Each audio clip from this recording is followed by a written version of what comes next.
I'm back with a update on the Geo Metro engine, and finally got the cylinder head off. The valves themselves on first inspection, they don't have any chunks burned out of them.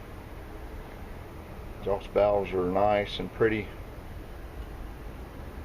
but you look at the combustion chambers and they're fouled up pretty heavily. Number one's the worst. You can see just a little bit of clean right here coming in where the air fuel comes in through the intake, and that's it. The rest of it's fouled. There's a little bit of oil in here. I did that. That wasn't wet before. But number two cylinder is less fouling. Carbon buildup, you see, is a little bit more clean area here and a little bit here. The third one's the best. It's clean all the way across here. And yeah, exhaust valves. I'm still going to take the valves out, see what they look like on the faces. I also want to show you the block.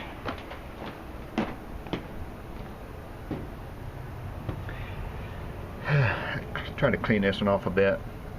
I don't see any stampings on it that shows, you know, like if it's been rebuilt, it would have like a 0.5 millimeter stamp into it if it's like a half millimeter or 20 thousandths over bore.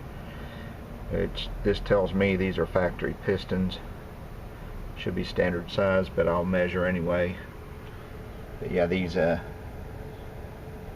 one's not too bad, but you can see where number two's all black. This one's really black and caked up. I cleaned it off. Like I said, I was wire brushing it to try to see if there's a little stamp here, but I think it's just a manufacturer's mark. It doesn't say anything. So there's that. Like I said, there's the number on the bell housing for the transmission, and the one for the block is way down there. It's kind of hard to see right now. I can't remember what it says, but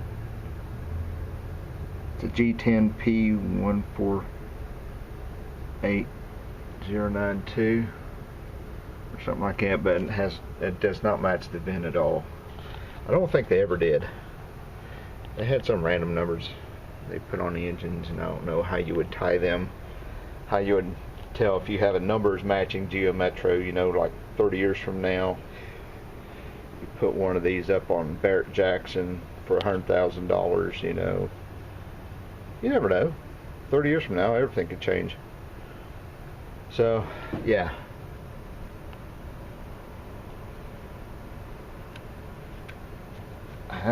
You can see there's a little bit of play in these pistons. But I will measure them once I get everything. I'm going to go ahead and pull the engine out. They're not hard to do.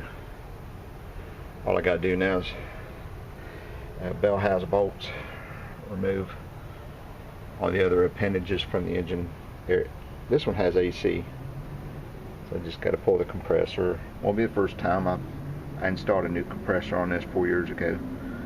Did a swap to 134A because it still had R12 in it.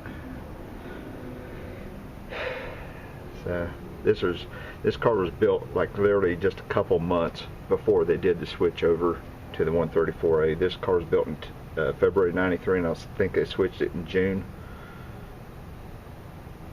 To the 134.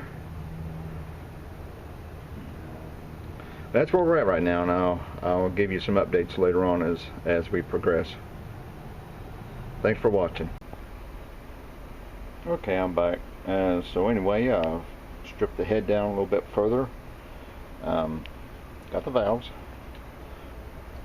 pulled them out, and I was looking. Yeah, the intake valves were really fouled. The faces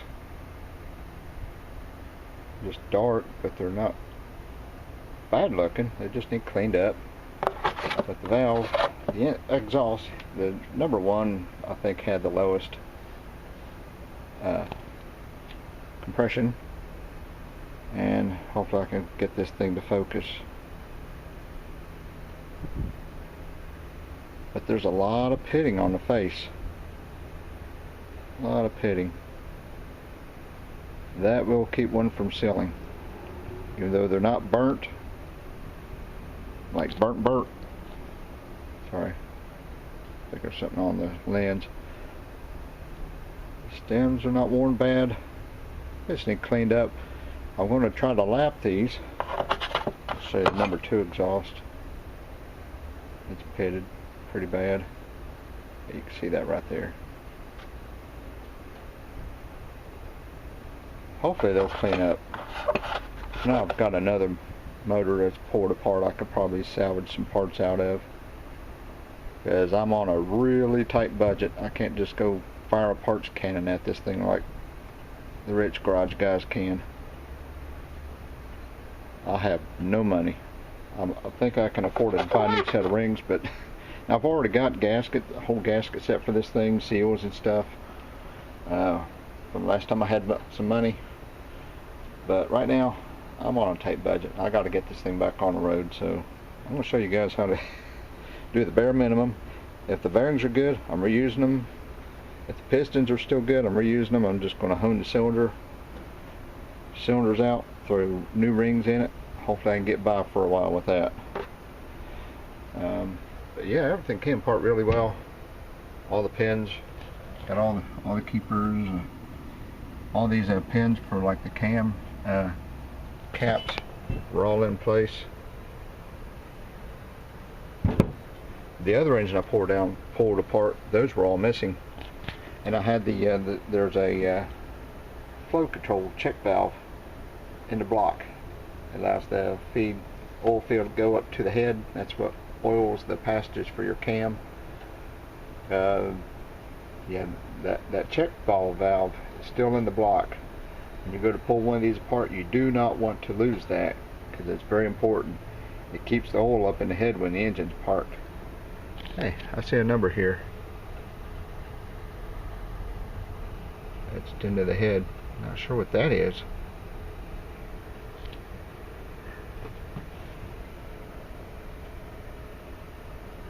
I'll have to look that up. Maybe never seen that on one of these heads before. Maybe I just haven't noticed. Anyway, that's where we're at right now, and I'm going to try to get these cleaned up. Alright, just a quick update. Got the block pulled out, went ahead and pulled the motor, got her up on the stand. Man, this thing's really zoomed in. Anyway, got it pulled out, cleaned the top of it a little bit, pulled the pistons out. Anyway, there was no ridge at all on these. And pulled the pistons out. A little bit of scuffing on the skirts. It's nothing bad. You can still see some of the original finish on those. Rings are white. So I was definitely getting fuel wash. I have got a fuel system issue going on with the car, and I'm going to rebuild the fuel injector in it, and I want to check the fuel pressure regulator, make sure everything's going good there, because when I drained that oil out of this engine, it just smelled like pure gas. It shouldn't have been doing that. I'm going to replace the O2 sensor. I got a new one ordered. It's just a one wire. They don't cost much. Yeah, the rod, so the pistons look great. Bearings, I checked the bearings. Yeah. And I was hoping to get by as little as possible on this engine. It's going to be a super budget build. It's not really a build. I'm actually just doing a repair. It's not a rebuild. It's not a rebuild. This is what you would actually call an engine repair. You're just going in, fixing what needs fixed, putting her back in service. But as you can see, these journals are beautiful. They're smooth. They don't catch fingernail on any of them. The rear main seal surface ain't too bad. I might hit it with an emery cloth before I put her back together. But these journals are, there ain't nothing wrong with the bottom end on this thing.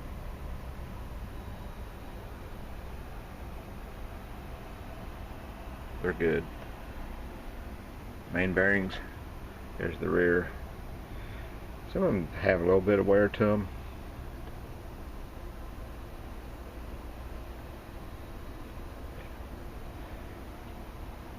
And check the thrust bearings. This one's got a little bit of wear to it, but it's really not bad. I've seen some really bad ones. These are great. I'm throwing these back in. I mean, they're factory, and they're in good shape. They made it this long. Just got to fix this fuel wash problem. I got new valves still coming for the head. I'm just waiting for the valves to get here, waiting for the rings to get here, and a couple other bits and pieces. And get everything scrubbed up. I gotta do a quick hone on the block. Hone that out. Not much. I got a 3-stone hone. I gotta go real easy, just a very light hone.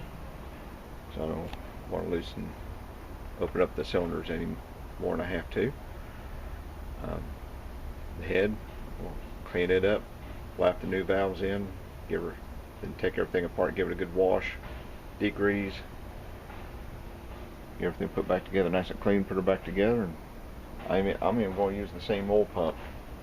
The oil pump's still nice and tight. I got a new water pump time belt kit I'm going to put on it. But yeah, that's where we're at right now, and that's what we decided to do. I'm glad I pulled the engine out and checked the bottom end. I feel good about this, but definitely need the rings. See, those rings are wow.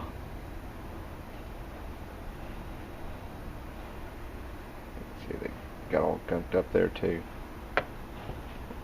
They just smell like gasoline. Everything smells like gas, and they shouldn't be doing that. So something happened on a fuel delivery. I want to get that straightened out. I'm glad I got her when I did. You know, washed out the rings, but fortunately it didn't do much on the cylinder walls, and it didn't wipe out the bearings yet, thankfully. Oh, there we go. That helped a little bit. Let's see if that get a little more light there. A little bit of wear. You can still see a lot of the original crosshatch in there.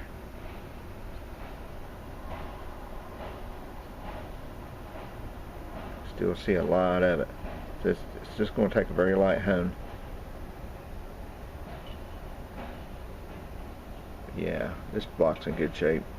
Cylinder's in good shape. Piston's in good shape. And here's the final parts can and that bunch of stuff. It's still good. Alright, so hopefully you like this video. I'm no professional with this. I just wanted to share some ideas. These engines, this is the third one I've had to pull and redo. I've got 3 of these old Geos. They're good old cars. I like them. I mean, they get me where I'm going. You know, they're cheap to work on, easy on gas. Like I said, I'm only going to have $100 in this engine fixing it up. I don't know too many other engines out there you can put that much in to do what I'm doing to it. Oh yeah, there's the clutch. I just put that clutch in a couple years ago. It's still in good shape.